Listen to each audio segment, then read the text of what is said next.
আজকে রেডি করে নিয়েছি খুবই সিম্পল একটা রান্না, চিচিঙ্গে ভাজা। তার সঙ্গে কিন্তু বেগুন ভাজাটা একটু অন্যরকম ভাবে তৈরি করেছি, অতি অবশ্যই বাড়িতে একবার ট্রাই করবেন। নমস্কার বন্ধুরা, টেস্টি অ্যান্ড ওয়ান বাইট চ্যানেলে আপনাদের স্বাগত। বন্ধুরা কেমন আছেন? আশা করি বন্ধুরা ভালো আছেন। আজকে যে রেসিপিটা নিয়ে এসেছি চিচিঙ্গে ভাজা, তার সঙ্গে রয়েছে বেগুন ভাজা। তো বন্ধুরা, আপনারা যারা নতুন বন্ধু আছেন তারা কিন্তু অতি অবশ্যই একটি লাইক একটি সাবস্ক্রাইব করে চ্যানেলটির পাশে থাকবেন, তাহলে কিন্তু আমি নতুন নতুন ভিডিও বানাতে মোটিভেট হব। তো আশা করব বন্ধুরা আপনারা আমার পাশে থাকবেন। প্রথমে আমি চিচিঙ্গেগুলোকে ছাড়িয়ে নিয়ে গোল গোল করে পাতলা পাতলা করে কেটে নেব। আর এখানে কেটে নিয়েছি আমি বেগুন, অর্ধেক বেগুনকে আমি কেটে নিয়েছি 4 পিস মতো। এখানে দিয়ে দিচ্ছি লবণ, অল্প পরিমাণে লবণ দিয়েছি। লবণটাকে ভালো করে আমি এর মধ্যে মাখিয়ে নিচ্ছি বেগুনটার মধ্যে।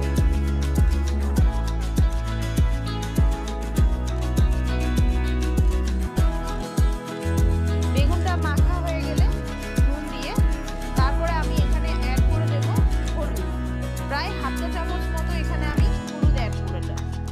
আর দিয়ে দেব অল্প পরিমাণে ঝাল লঙ্কার গুঁড়ো, ঝালের স্বাদ অনুযায়ী এটা কিন্তু আপনারা অ্যাড করবেন। আর দিয়ে দিচ্ছি 1 চামচ কর্নফ্লাওয়ার।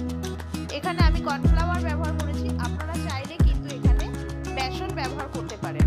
এবারে এটাকে আমি ভালো করে মাখিয়ে নেব। এরকম ভাবে তৈরি করলে কিন্তু বেগুন ভাজাটা খুবই মুচমুচে হয়, খেতেও কিন্তু খুব সুস্বাদু হয়। ভালো করে এবারে আমি কিন্তু মাখিয়ে নিচ্ছি।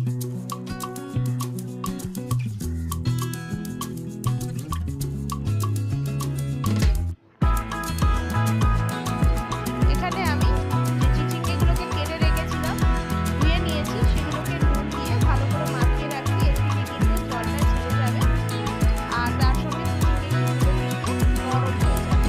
তাই জন্য কিন্তু ভালো করে আমি মাখিয়ে রেখে দেব। এখানে আমি কড়াইতে দিয়ে দিচ্ছি তেল পরিমাণ মতো, প্রায় 3 চামচ মতো এখানে আমি তেল ব্যবহার করেছি। আর বেগুনগুলোকে আমি দিয়ে দিলাম, ভালো করে উল্টে পাল্টে লালচে লালচে করে ভেজে নেব। দেখতেই পাচ্ছেন ভালো করে লালচে লালচে করে ভেজে নিয়েছি। এগুলো কিন্তু খুব মজমজে হয়েছে, ওপরটা খেতেও কিন্তু খুব সুস্বাদু লাগে।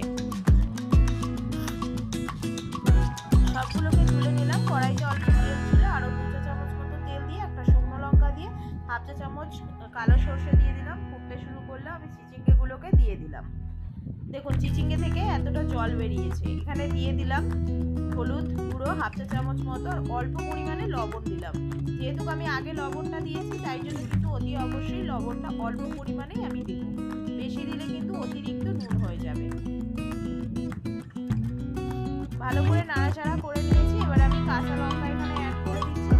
আপনারা আপনাদের ঝালের স্বাদ অনুযায়ী কাঁচা লঙ্কা দিয়ে দেবেন। কাঁচা লঙ্কা চটকে কিন্তু খেতে অসাধারণ লাগে। এবারে আমি এটাকে ঢাকা দিয়ে দেবো। দেখুন জলটা পুরো একদম শুকনো শুকনো হয়ে গেছে, ওর থেকে যে জলটা বেরিয়েছিল। এবারে ভালো করে নাড়াচাড়া করে আমি এগুলোকে ভেজে নেব। কিছু হয়ে গেছে এখানে। এখানে দিয়ে দিচ্ছি অল্প পরিমাণে চিনি। যদি আপনারা সুগারের পেশেন্ট হন, চিনি দেওয়ার একদমই দরকার নেই, চিনিটা স্কিপ করে যাবেন। শুধুই ভেজে খাবেন, খেতে কিন্তু অসাধারণ লাগে। এবারে আমি এটাকে বোলের মধ্যে নামিয়ে এইভাবে আমি রেডি করে নিলাম চিচিঙ্গে ভাজা আর বেগুন ভাজা। যদি ভিডিওটা ভালো লাগে তাহলে অতি অবশ্যই একটি লাইক একটি সাবস্ক্রাইব করে চ্যানেলের পাশে থাকবেন। আর তার সঙ্গে বেল আইকনটা প্রেস করতে ভুলবেন না। বেল আইকনটা প্রেস করলে সবার আগে নোটিফিকেশন আপনাদের কাছে পৌঁছে যাবে আমি যে নিত্যদিন ভিডিওগুলো ছাড়ি। আর তার সঙ্গে অতি অবশ্যই বেশি বেশি করে ভিডিওটাকে শেয়ার করে দেবেন, যাতে করে যেসব বন্ধুদের কাছে ভিডিওটা পৌঁছাচ্ছে না তাদের কাছে পৌঁছে যায়। আর কমেন্ট করে জানাবেন রেসিপিটা কেমন লাগলো। আমি আবার একটা নতুন রেসিপি নিয়ে হাজির হবো।